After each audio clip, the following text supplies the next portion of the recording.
Hello everyone, Davening with the Haftorah of Parshat Pinchas, the first of the three Haftorahs before Tisha B'Av, dedicated to the loving memory of Golda Rivka Bat Yitzchak Mordechai HaKohen.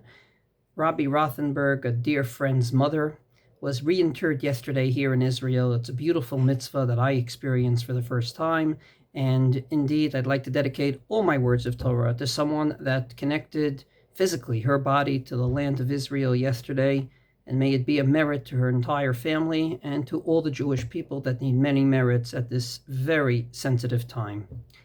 So we get to the first of the three Haftorahs before Tisha B'Av, and we hear very harsh words from Yirmiyah the prophet.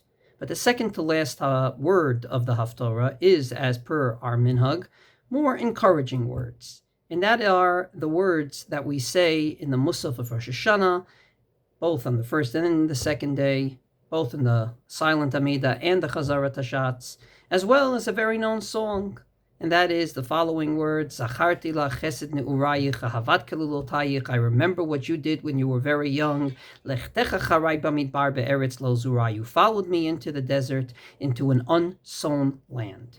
And indeed, it basically means, according to Rashi, that the Jewish people were willing to leave Egypt way back when, without knowing what they're getting into, and without even taking provisions for their stay in the desert. It says explicitly, V'gam tzeda lo asu lahem, they didn't take provisions, and they put their total faith in God when they left Egypt, that God would take care of them.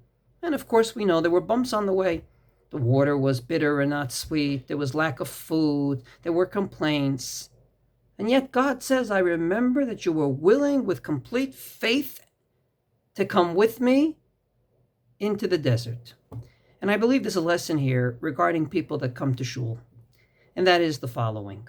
Many people that come to shul do not do so because the Shulchan Aruch says, Yishtadel me'ot lehitpalel beveit hakneset im hatzibur. You should try very hard to daven in a shul with a minyan.